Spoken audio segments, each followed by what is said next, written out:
Good morning, world, and welcome to the Patriot Party Show.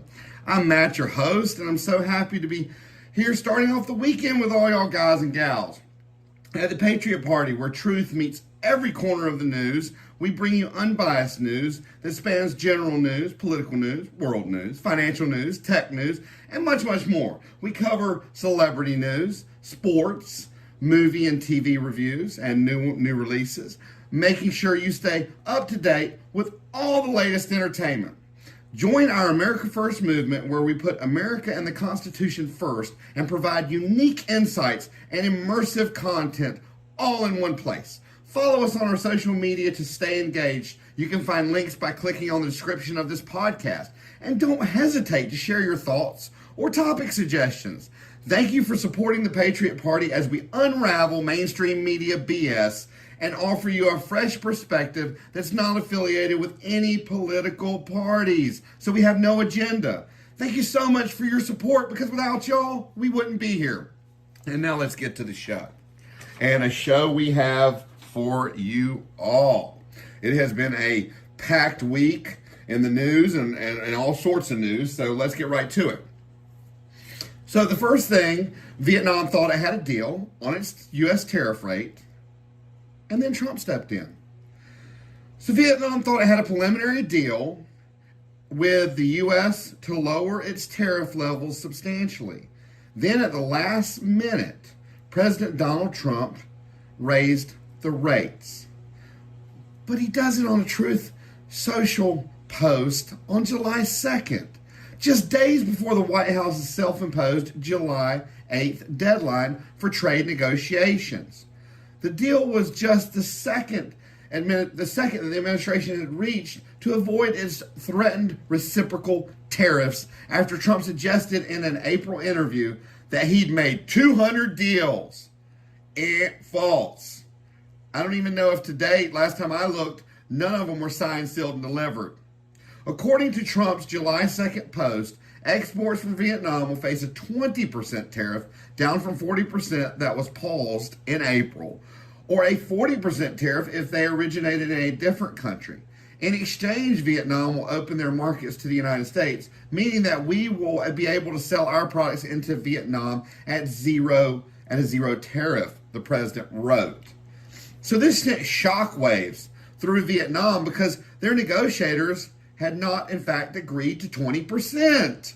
They believed the tariff rate would have been around 11%, according to 4 different people.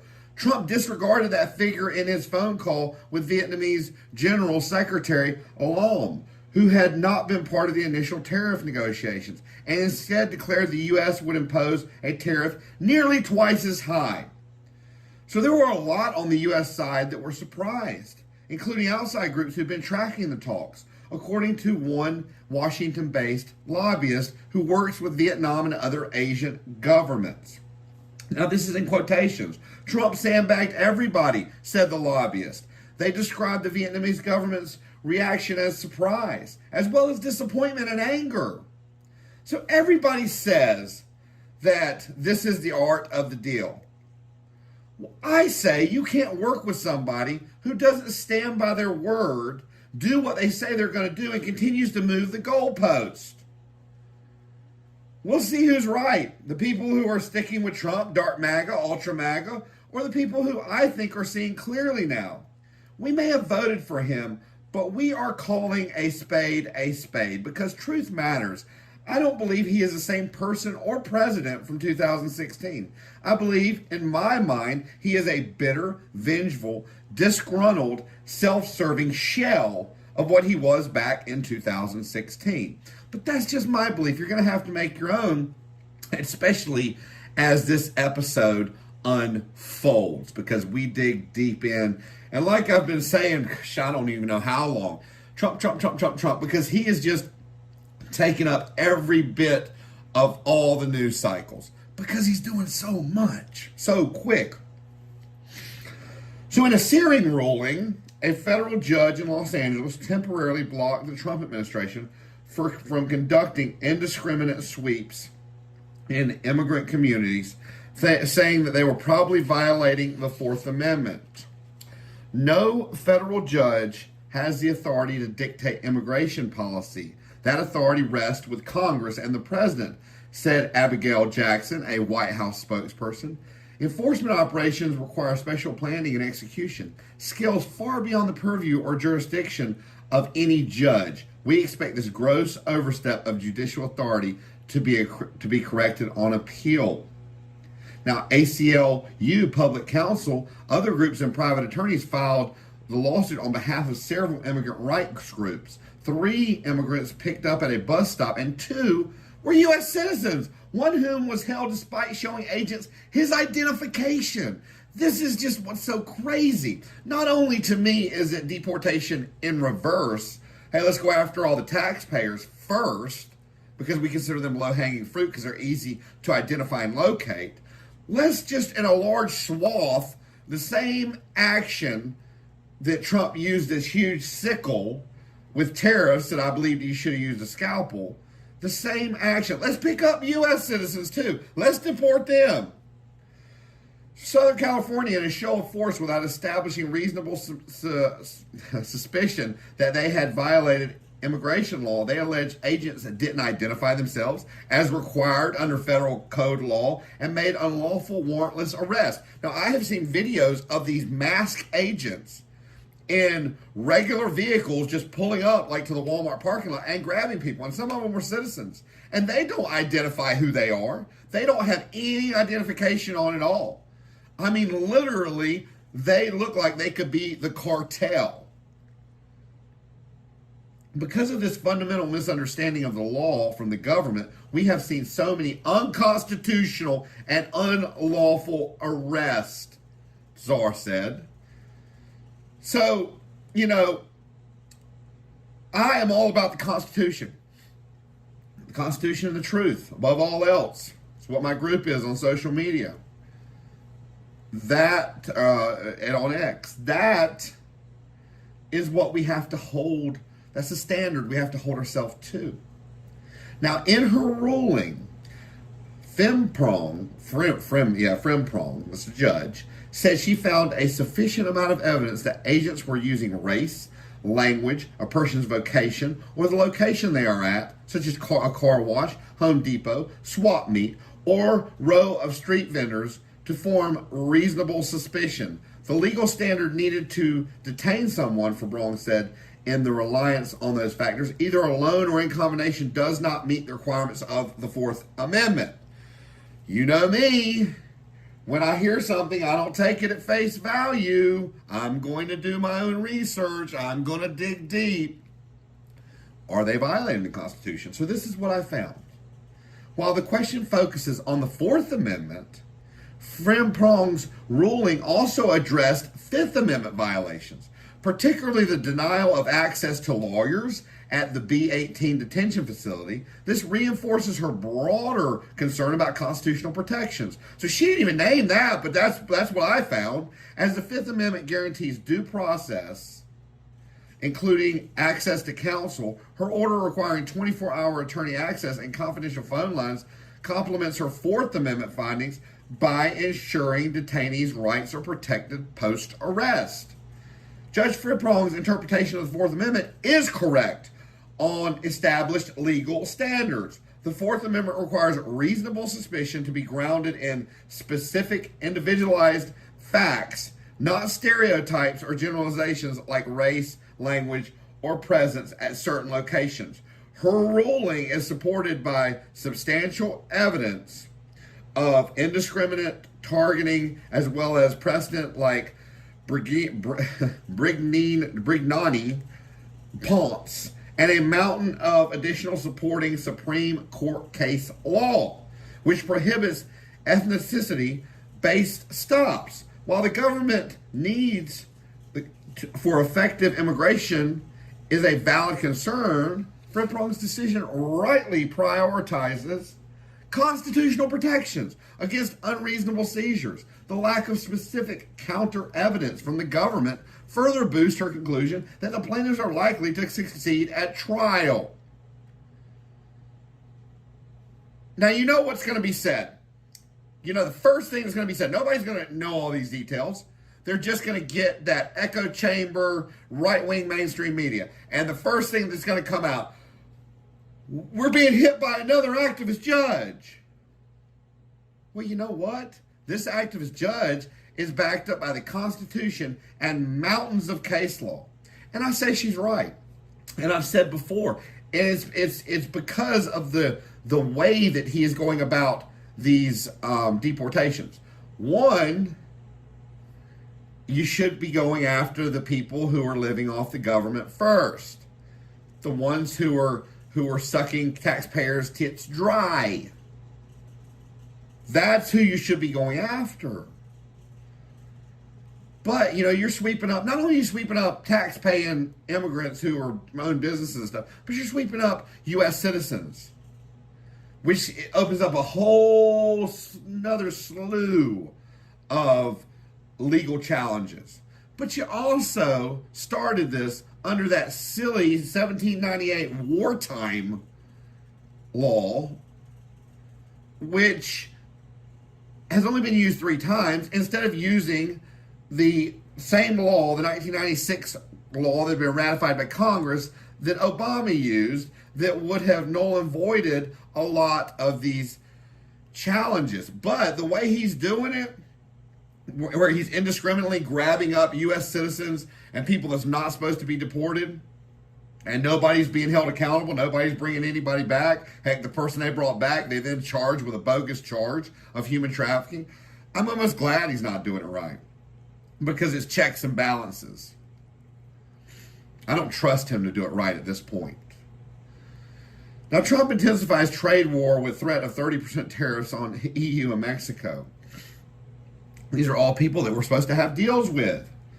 President Donald Trump on Saturday threatened to impose 30% tariffs on imports from Mexico and the European Union starting on August 1st, after weeks of negotiations with the major U.S. trading partners failed to reach a comprehensive trade deal. In an escalation of the trade war that has angered U.S. allies and rattled investors, Trump announced the latest tariffs in separate letters to European Commission President Ursula von der Leyen and Mexican President Claudia Sheinbaum that were posted on his Truth Media social website on Saturday.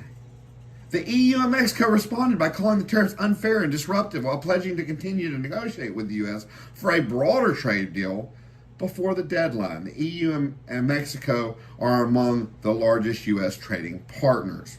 Now, we will dig deeper. I mean, this story's not done, but we will dig deeper as the news unravels through this episode.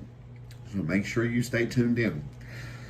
Trump sent similar letters to 23 other trading partners this week, including Canada, Japan, and Brazil, setting blanket tariff rates ranging from 20% up to 50%, as well as 50% tariff on copper, Trump said, and the 30% rate was separate from all sectorial tariffs, which means 50% levies on steel and aluminum imports and 25% tariffs on auto imports would remain. I mean, this is killing the industries. And when I say industries, I mean, small and mid-sized businesses are just, they are in flux. And everybody's like, the big, beautiful deal is going to help everybody. I'm sorry. Being able to write off new equipment and not have to depreciate it over years only works if you're making enough money in a profit margin to buy new equipment. It doesn't work if you're having to suck up the tariffs because the huge stores like Walmart and Amazon and everybody is refusing to pay higher prices. So they dictate that you have to lower your profit margins. Some people next to nothing, some people go under, some people have to lay off people. I just don't see this as a good thing at all. The August deadline gives the targeted countries time to negotiate agreements that could lower the threatened tariffs. The spate of letters shows Trump has returned to the aggressive trade posture that he took in early April when he announced a slew of reciprocal tariffs against trading partners that sent markets tumbling before the White House delayed implementation. There's no consistency. Countries are calling unfair treatment. Now, last week, Trump announced he would be extending the original tariff pause until August 1st to allow more time to trade negotiations. He even said the deadline was firm, but not 100% firm, suggesting flexibility if countries came forward with deals he liked. But what he likes today, he may not like tomorrow. But just one day later, or no, it was a few days later, excuse me, just a few days later, he shifted his tone again. It was on July 8th, and he insisted there would be further extensions, declaring that tariffs would definitely begin August 1st. So first he says, I'm going to extend it so we can negotiate. Bring me deals. Then he comes out and says, I'm not extending anything, and all money would be due and payable on that date.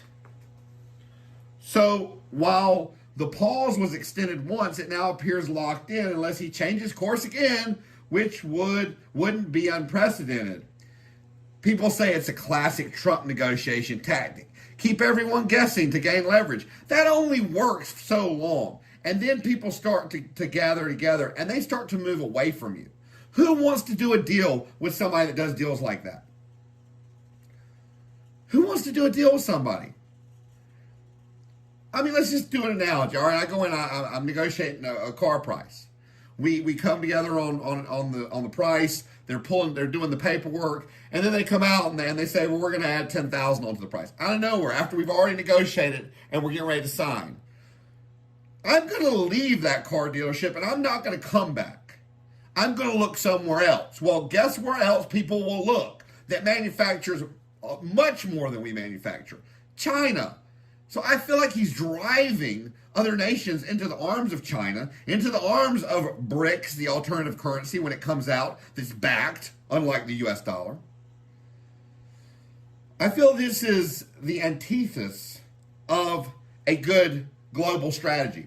This is not global chess. This is not America First chess. He's not even on the chessboard, he's in left field. A reporter speaking on behalf, now this really aggravated me. A reporter speaking on behalf of grieving families asked Trump about the delayed emergency response for Texas floods. Now, instead of telling those families, because there is legitimacy to that question, and we will get into it in a minute, instead of telling those families it would be looked into, and if people died because of incompetence, they would be held accountable. No, we can't say that. Because then he would be admitting someone within the government, within an administration, within, Greg Abbott's, over his umbrella or under his umbrella, would have done something wrong. So what does he say? He doubles down, supporting all emergency workers. And I have a great respect for first responders and emergency workers. My fiance was one for a very long time. And he said to the reporter, speaking on behalf of the grieving families, don't shoot the messenger. He said, I quote, only a bad person, an evil person would ask a question like that. So basically you are speaking to the reporter who asked on behalf of the families. So really, let's take the reporter out. You are speaking to families, bereaved families, grieving victims, wanting answers, and telling them just because they ask for answers, they are a bad and evil person. These are the things that I'm like, he is so disconnected with human emotion, with basic psychology, with basic economics, with so much lacking that, a president is supposed to be someone who, the commander-in-chief, I don't feel like he's in that role right now. So there is outrage that's been sparked because dispatch audio in Texas reveals that a firefighter requested a code red. at 4:22 a.m., but the dispatcher responded, "Stand by, we have to get it approved by our supervisor." By then, homes were already flooding and rescue teams were scrambling. There was a delayed alert by the National Weather Service, who warned at 1:15 a.m., but local alerts weren't sent out until hours later. People could have been saved. Maybe not 100%, but I bet you somewhere between 50 and 80% of the people could have been saved. I mean, that's just me throwing out a number, but I'm usually pretty good when I connect the dots and throw out a percentage. I guarantee you somewhere between 50 and 80%. So we're talking what? 50-something people to 80-something people? That's a lot of lives because of incompetence. But yet Trump isn't even willing to look into it. He doubles down. He insults the grieving families.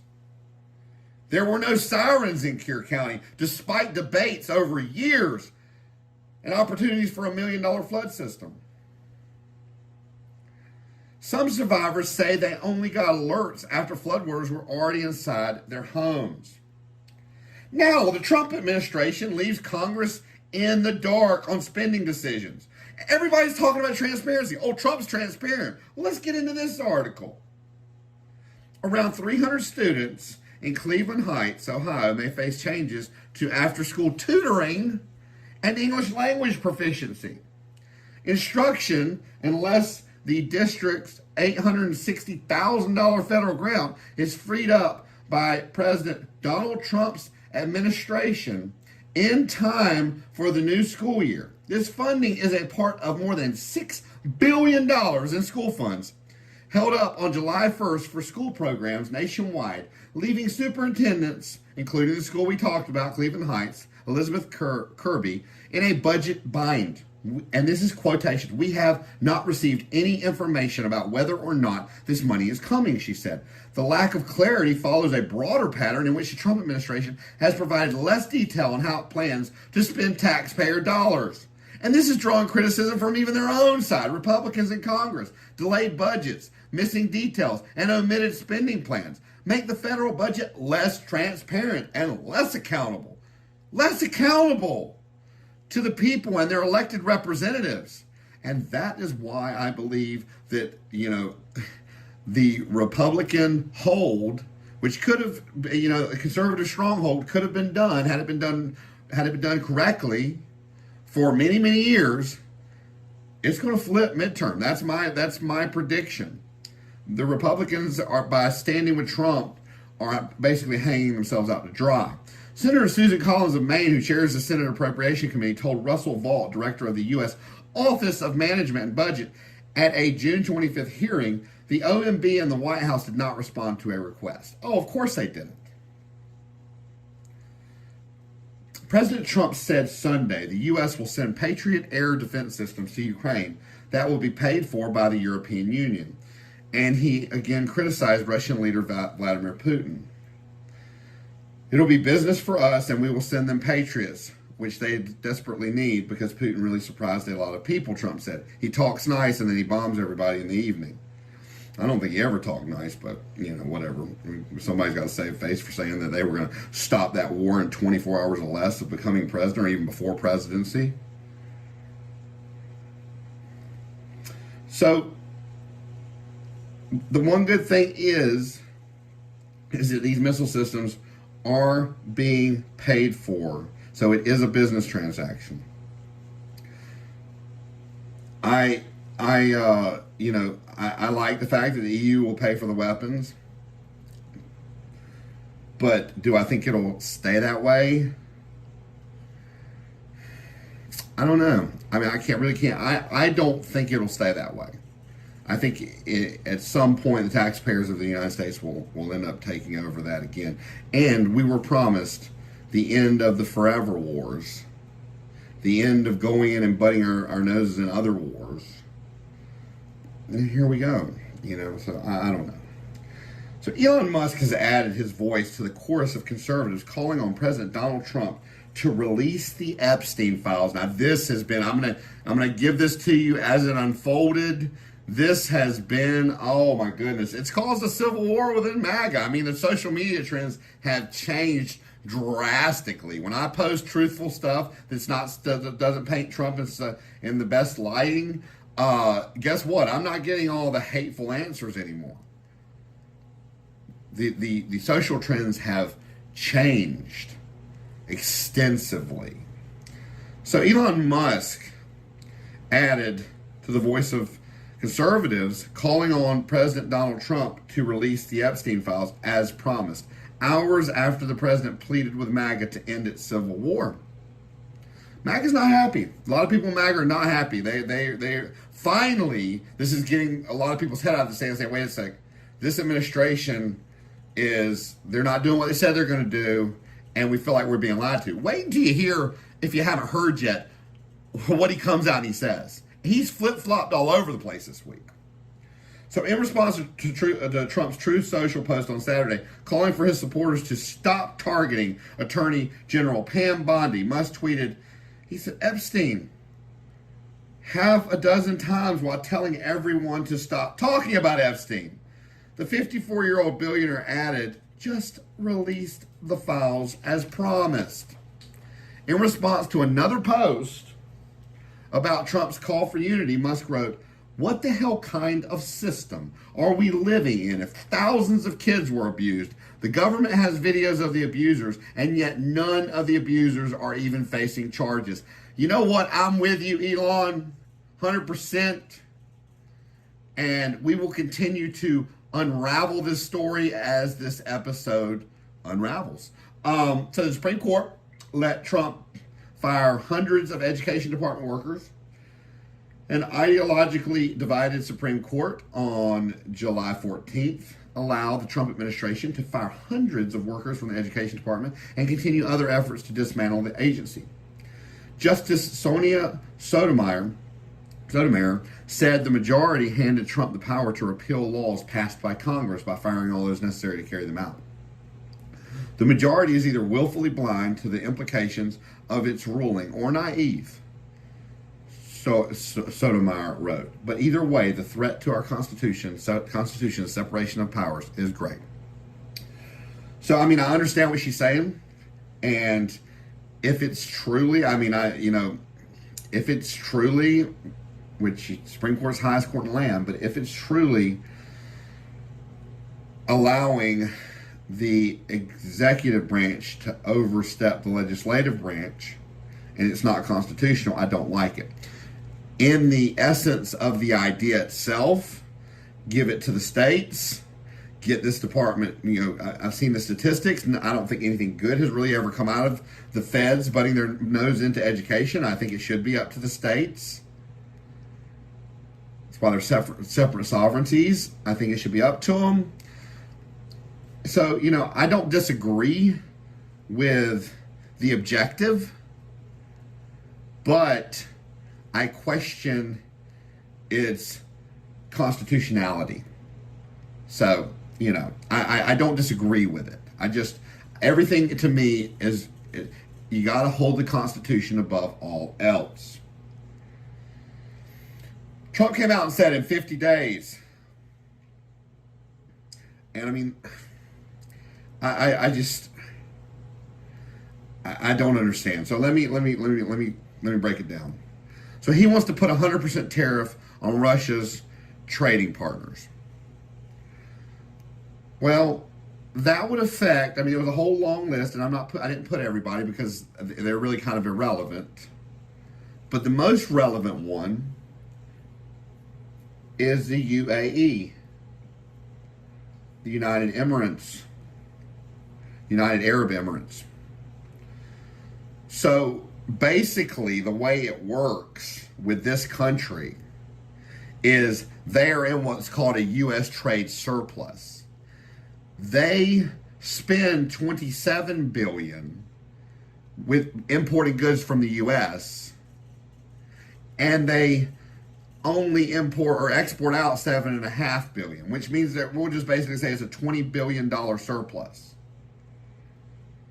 of goods like medicines and vaccines, edible fruits and nuts, which is agricultural products, optical and medical apparatuses, high-tech medical equipment and precision instruments, aviation and defense technology, aircraft, Boeing 777s and defense system, vehicles and automotive parts, cars, trucks, and components, including brands like Tesla, Cadillac, and Jeep, machinery and electronics, computers, telecommunications, equipment, and industrial machinery, energy production, liquefied natural gas, and related equipment aiding UAE's energy diversification.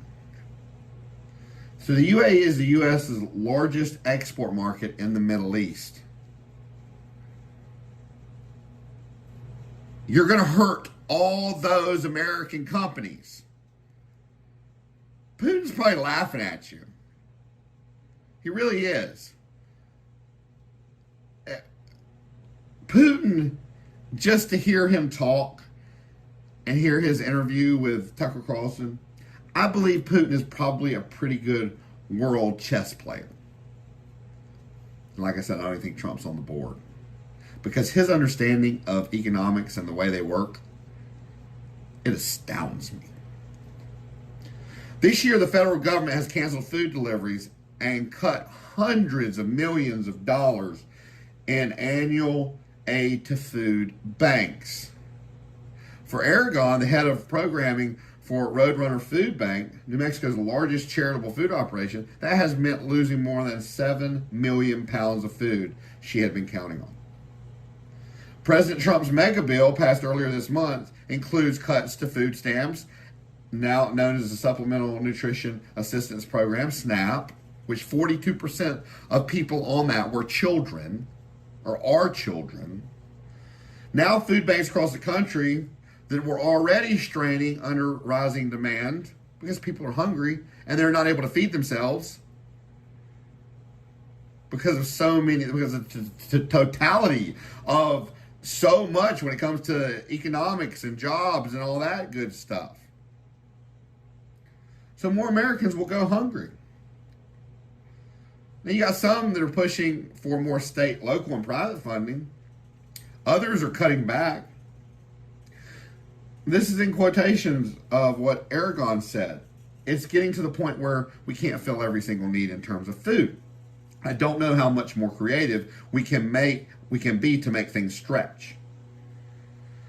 So this is America First, to starve our own citizens, especially children.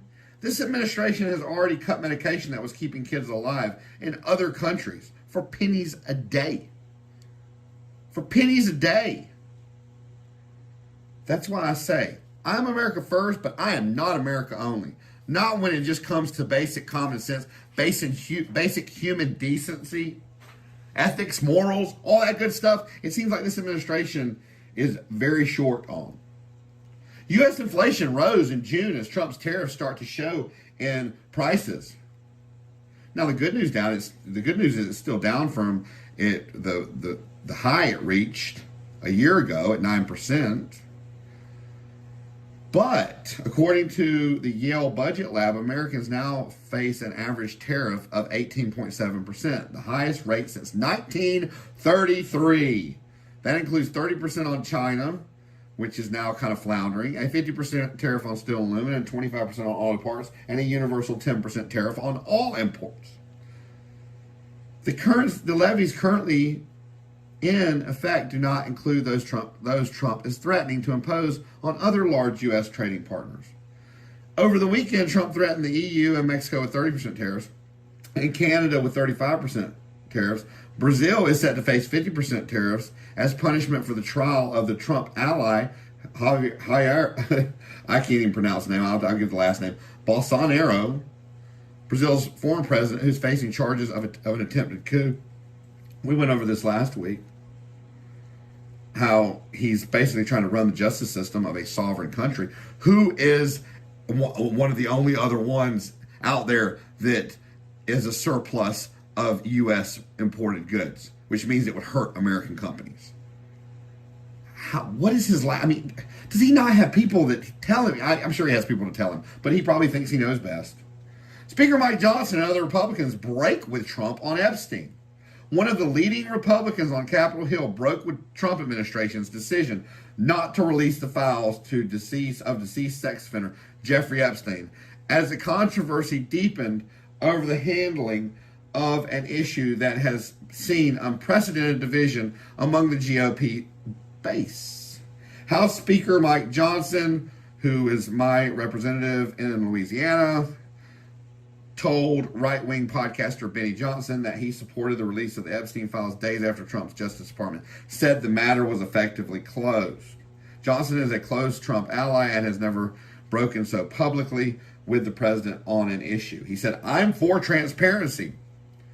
Well, that's a lie, because you voted against the Constitution when on April 12th, 2024, to continue to allow warrantless spying against the Constitution, using an act that was never meant to be used, the FISA Act, on U.S. citizens by the FBI. But this is just a politician being a politician.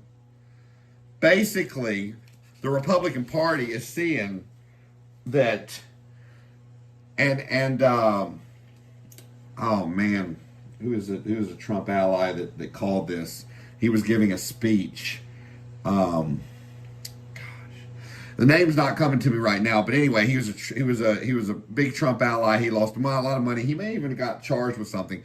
And he came out and said, at very least, this is going to cost 35 to 40 representative seats in midterms.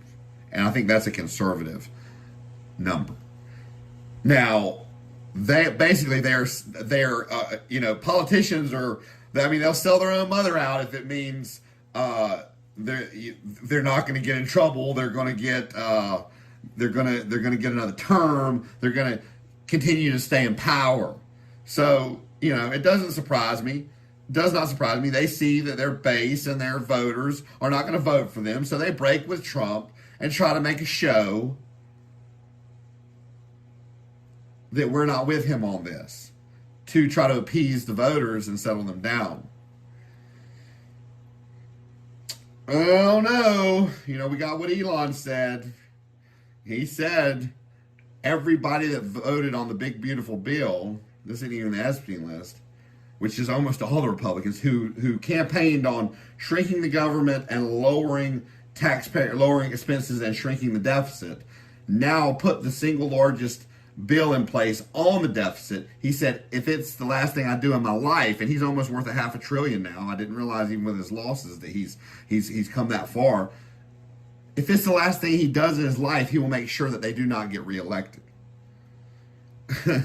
That's a pretty ominous threat coming from a very wealthy person. GOP senators reached deal to save AIDS funding from the DOGE cuts. Senate Republicans reached an agreement Tuesday with the White House on a slimmed-down $9 billion package of spending cuts that preserves funding for AIDS treatment in Africa, a key concern for a group of GOP lawmakers. It'll also appease a lot of the kind of centrist, independent voters.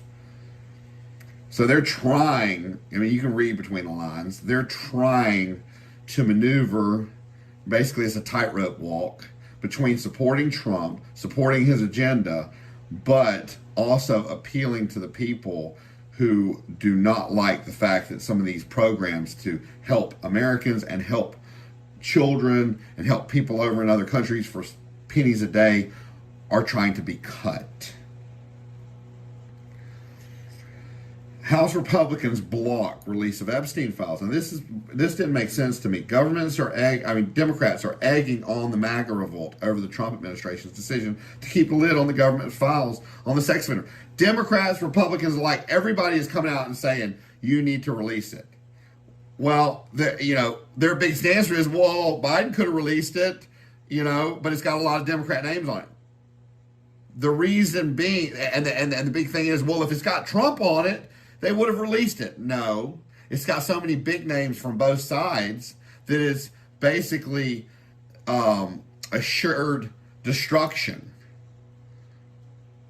It's the same concept of why countries don't use nuclear weapons. Mutually assured destruction. If we release this, these people from our side and these people from your side, so it's a mutually assured destruction. But at this point, the Democrats see we need to jump on this bandwagon.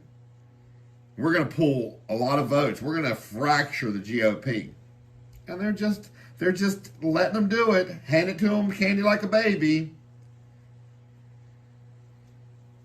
Now, what doesn't make sense to me is, okay, this bill was this release of records, which a lot of people were saying would be a resolution in the heat of the MAGA Civil War over Trump's administration's backtracking on the release of the files. The House voted. It was called the Genius Act, and it had attached to it a controversial piece of cryptocurrency legislation currently making its way through Congress that would have allowed Congress to vote on whether to repeal the Justice Department to make public documents and information.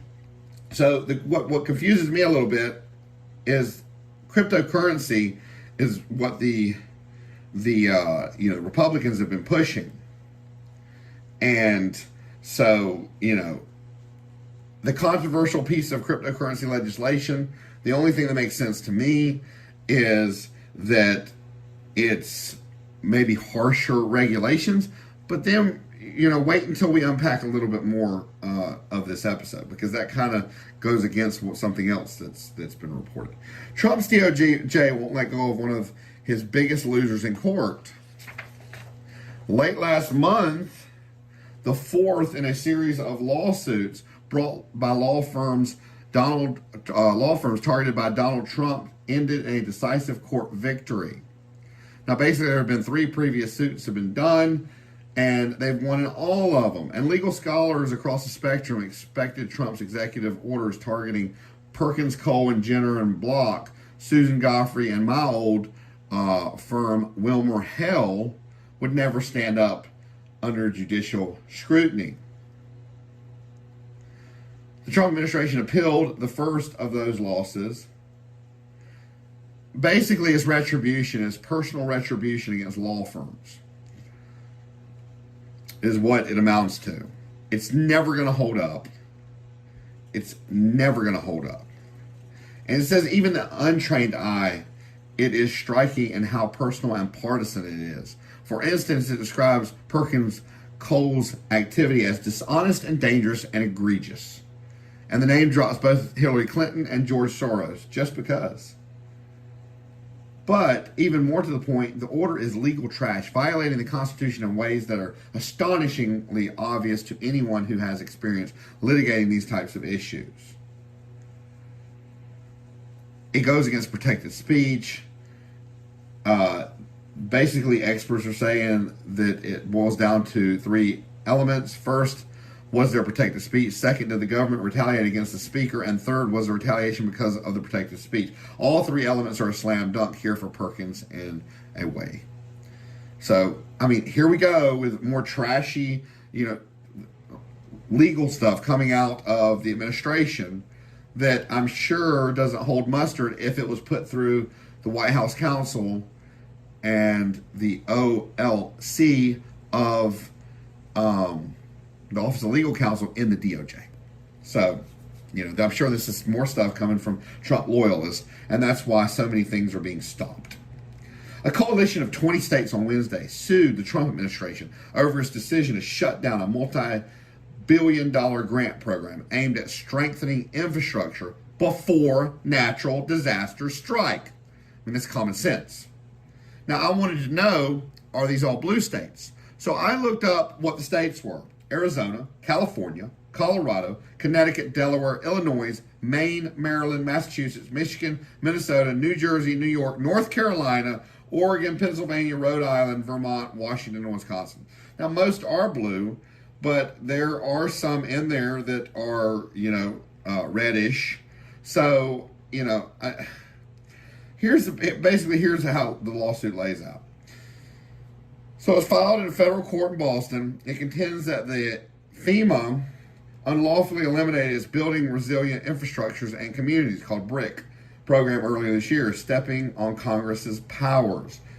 The states say the impact of the shutdown has been devastating. Communities across the country are being forced to delay, scale back, and cancel hundreds of mitigation projects, mitigation of natural disasters, depending on this funding. Projects that have been in development for years, in which communities have invested millions of dollars for planning, permitting, and environmental review. are now being threatened. And in the meantime, Americans across the country face a higher risk of harm from natural disasters, is what it says.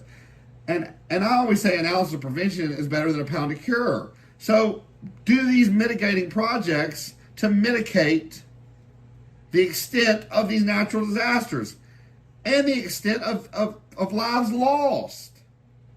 The BRIC program, created in 2018 as an iteration of past programs, has helped avoid more than $150 billion in cost alongside other federal mitigation grants. So it's actually helped to save money. You freaking fool. Saving money. So, Trump signaled a major overhaul at FEMA, and it would be imminent. However, in the wake of deadly floods in Texas, his administration has changed its tune to one of reforming the agency as opposed to axing it altogether.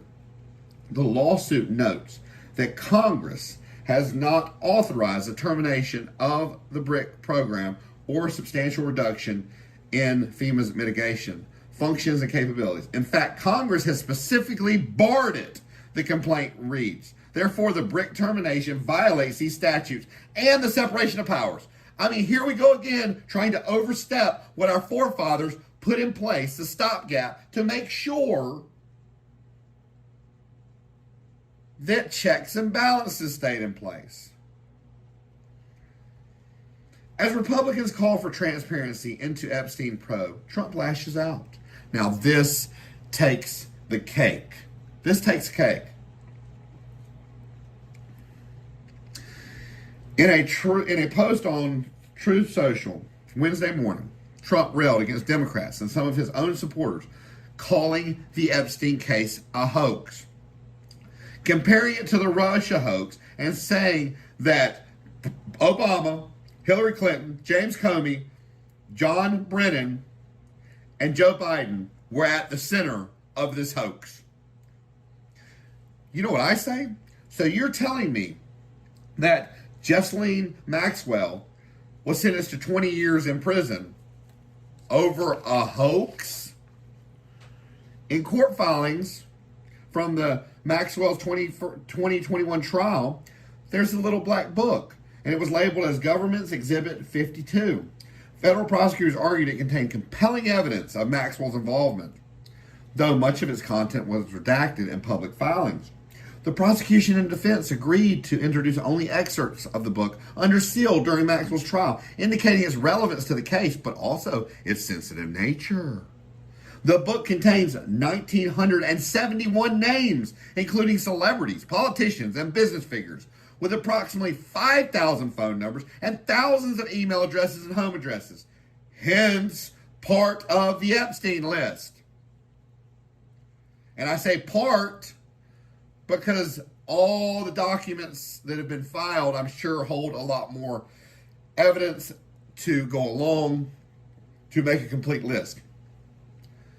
This is a slap in the face to all the victims. It's the underage girls that were victimized.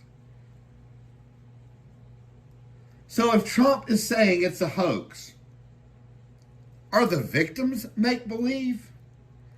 I mean, what a disgrace. And now, just out, hot off the press, Trump says, I'm telling the Justice Department to seek release of Epstein's grand jury testimony. Now, grand jury is under seal, so I don't even know if it'll be released. And if it is released, it's going to be so heavily redacted, it's going to be just like the JFK release where nobody really gets any answers. But he's trying to diffuse the situation, just like he paid to have that patio built. And people were like, Trump's a good man. He's spending his own money. No, smoke and mirrors, sleight of hands. Hey, let's forget about this. Hey, look, a butterfly. No, we're not going to look.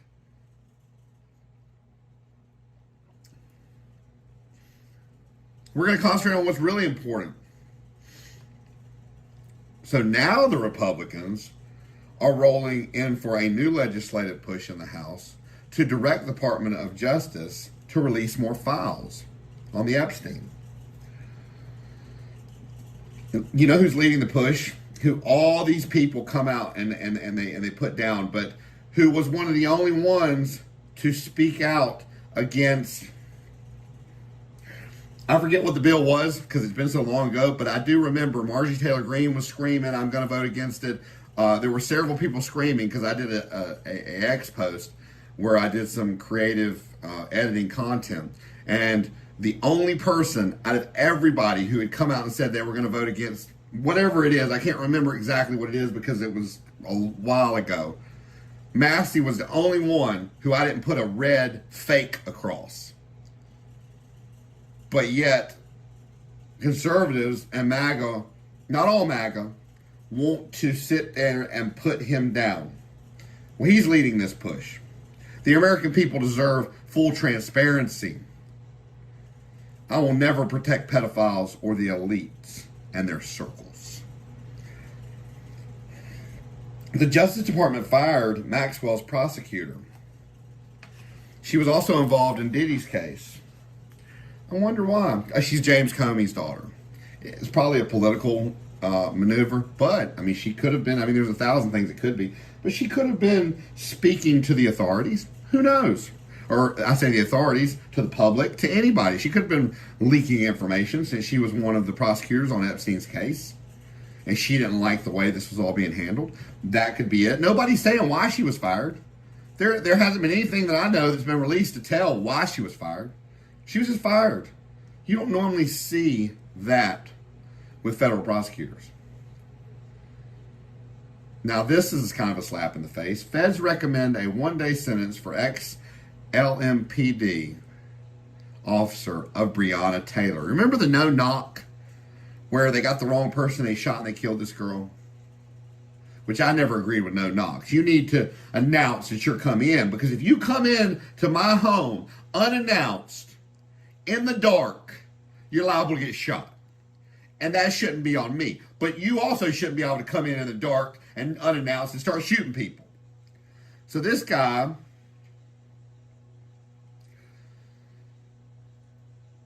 apparently, and it was a botched police raid, and he's an ex-Louisville Metro Police Department officer, Brett Hankinson. He was found guilty of violating Taylor's rights at the conclusion of the November trial. He was acquitted of violating the rights of Taylor's neighbors.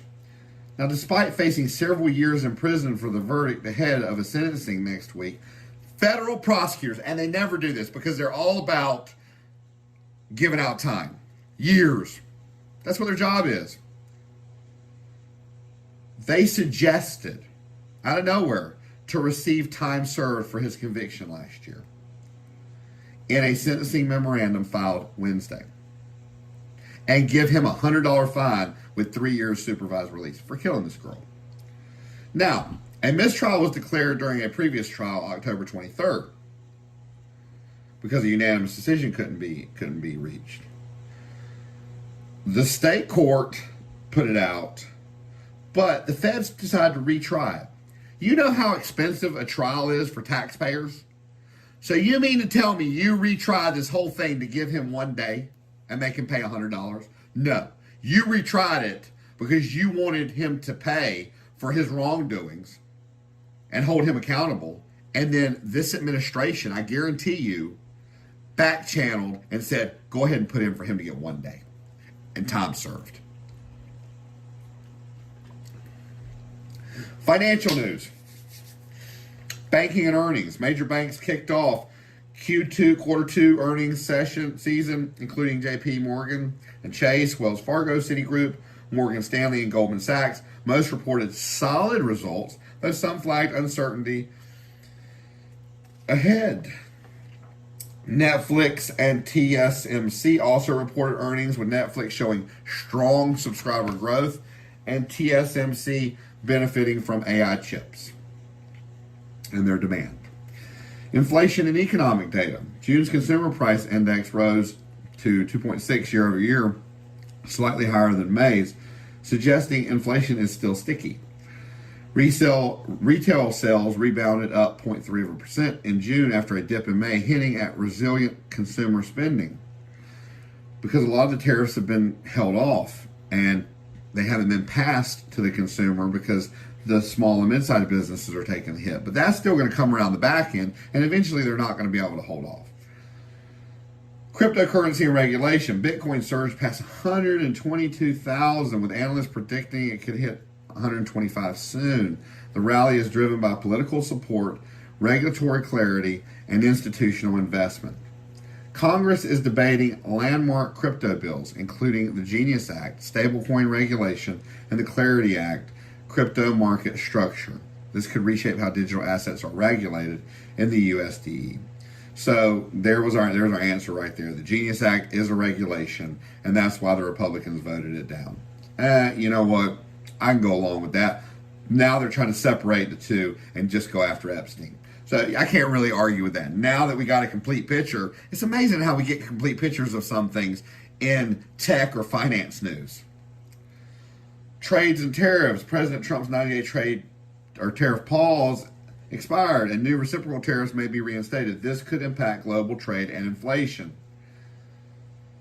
So Amazon Prime Day kicked off, and analysts were watching closely to see consumer behavior amid tariff concerns. Tech news. AI and automation. AI in management. A resume builder survey found that 60% of U.S. managers now use generative AI tools like Copilot and ChatGPT for hiring, promotions, and even terminations. Google Ads integrates with Zoho CRM, enabling better customer match and offline conversation. OpenAI and Anthropic researchers criticize Elon Musk AI for a reckless safety culture. I don't see that. Elon Musk has been very critical about how far to push AI to ensure humanity's safety. We don't want some Terminator version of a Terminator playing out in real life. Leave that science fiction. Amazon invested $100 million into an AWS Generative AI Innovation Center to accelerate enterprise adoption. Apps and platforms. Google upgrades Keyword Planner with localized forecasting, offering advertisers city-level insights.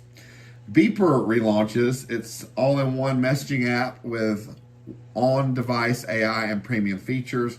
Nextdoor redesigns its app with AI-powered recommendations and real-time alerts. Space and connectivity. SpaceX launched 24 satellites for Amazon's Project Kuiper, despite being rivals in satellite internet. They're working together. Starlink now serves over 2 million U.S. customers, and some users report receiving a 20% discount. Tech business moves. Scala AI laid off 14% of staff, mostly in its data labeling division. Transit software startup via confidentially filed for an IPO.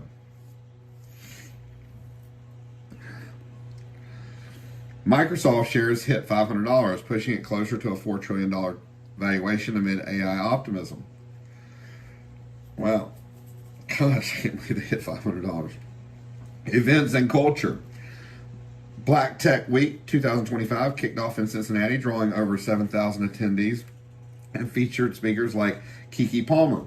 TechCrunch Disrupt 2025 is gearing up for October in San Francisco, promising major startup showcases. So now we got celebrity news and gossip. Baby news and engagements. Pete Davidson is expecting his first child with girlfriend Elsie Hewitt. Vanessa Hudgens announced she's pregnant with baby number 2. Gina Rodriguez is also expecting her second child. Olivia Culpo and Christian McCaffrey welcomed their first child, a daughter. Becca Tilley and Haley Kiyoko got engaged after 7 years together.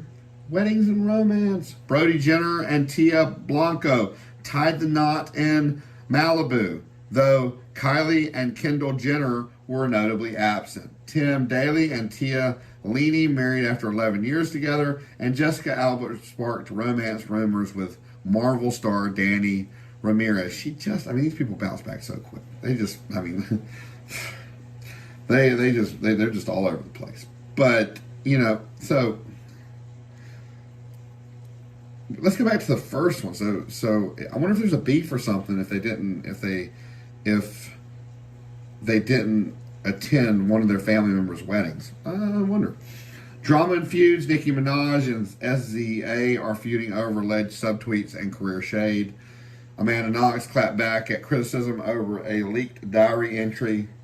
And Kelly Ripa revealed why she won't get a boob job, citing horror stories. Health and personal relations. Lupita Nyong'o shared she had surgery to remove 30 uterine fibroids. Aaron McNault's infant son underwent emergency brain surgery. He's in all our thoughts and prayers then. Suki Waterhouse was hospitalized after wearing pants too tight on tour. Oh, gosh.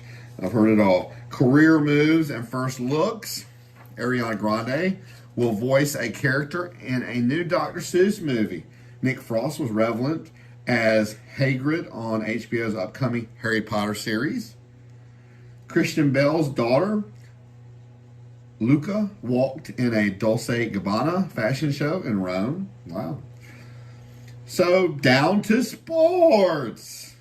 MLB All-Star Week 2025 MLB All-Star Game took place in Atlanta with Shohei Ohtani and Aaron Judge leading the roster. Cal Raleigh won the Home Run Derby, dazzling fans with record-breaking swings. And MLB Draft 2025 wrapped up with standout picks like Ethan Holiday, son of Matt Holiday, and Elon Willits making headlines. NFL buzz. Jets' W.R. Garrett Wilson signed a 4-year, $130 million extension, becoming one of the highest-paid receivers. Stephen Diggs made debut for the Patriots in Week 1, according to insider reports. And Teddy Bridgewater was suspended from his high school coaching job amid controversy. NBA and WNBA highlights. WNBA All-Star Game featured Caitlin Clark and Sabrina Ionescu in a three-point shootout. Paul George underwent knee surgery, raising concerns for the Clippers' B victory. Wembanyama cleared to return to the Spurs after a blood clot scare. Wimbledon wrap-up. Jannik Sinner won his first Wimbledon title, defeating Carlos Alcaraz in 4 sets. Iga Swiatek claimed her first Wimbledon crown, making history for Poland. Golf and caddy shakeups. Joel Dahmen and Gino Bonnalie split, ending one of the PGA Tour's most beloved pair caddy duos. Grant Horvath declined a PGA Tour invite due to film restrictions, sparking debate over media rights. College sports surge. Penn State landed Gavin McKenna, a generational hockey talent and projected #1 NHL draft pick for 2026. And Penn State wrestling and basketball also scored top recruits, setting up a powerhouse season. Let's go into new movies.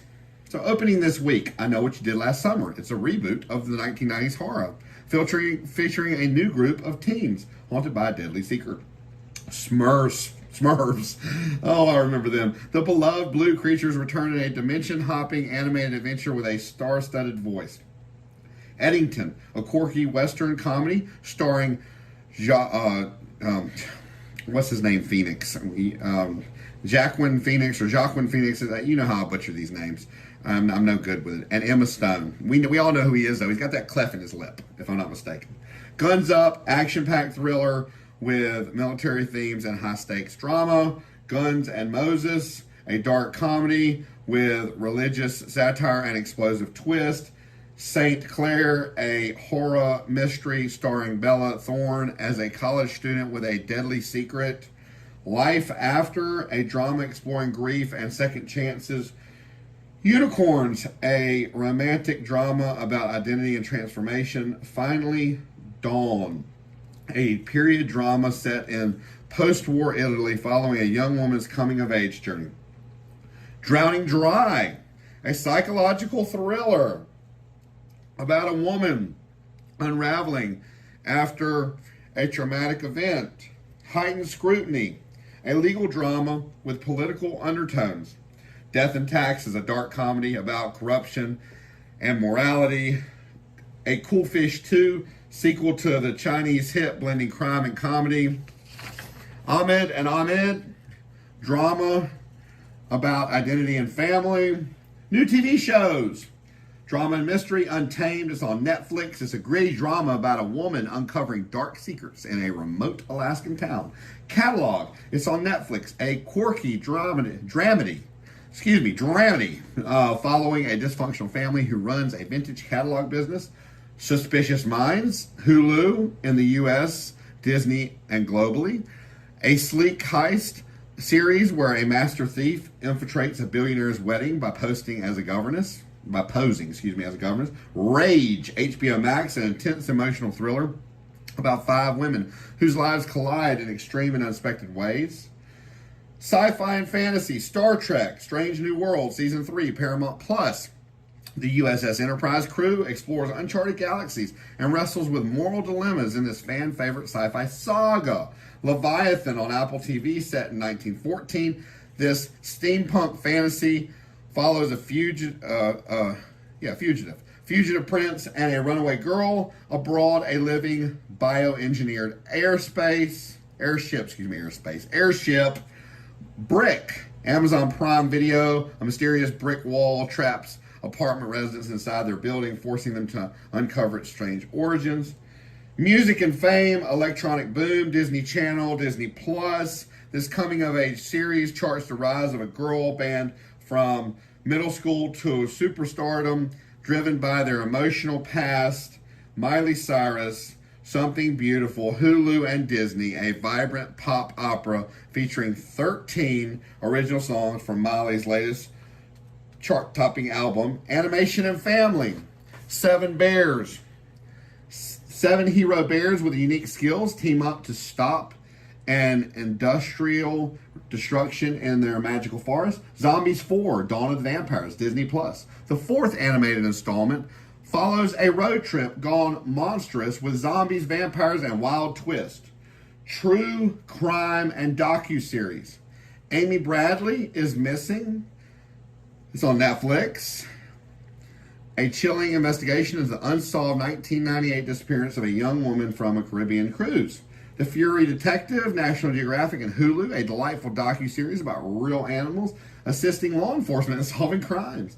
Lie Detector, Truth or Deception, ABC, Hulu. Suspects take polygraph tests to uncover secrets in the suspenseful reality experiment. Reality and Competition, Family Recipe Showdown, Food Network / Max. Home cooks compete to elevate cherished family dishes in heartwarming culinary battles.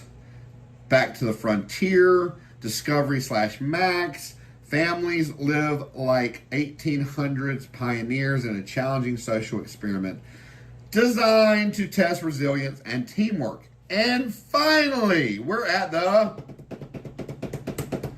pick of the week. So this week's pick is a series. There's 3 seasons right now, and a 4th is coming out this year. It's BMF. It's called Black Mafia Family. It's a gritty crime drama on Starz that follows 2 brothers, Demetrius Big Meech Flannery and Terry Southwest T Flannery.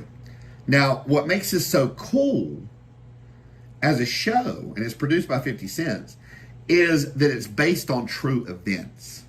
And it is crazy, and it's based on true events. Flannery, as they rose from the streets of 1980s Detroit to build one of the most powerful drug empires in U.S. history. The show dives deep into themes of family loyalty, betrayal, and the pursuit of the American dream with a heavy dose of hip-hop culture woven throughout.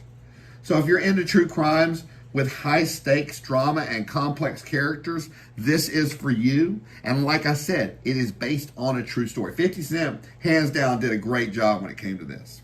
He's done some really good stuff. He really has. He has done some really good stuff. He's produced some really good shows. So, all you guys and gals, thank you for joining the Patriot Party today. And until next time, where truth meets every corner of the news.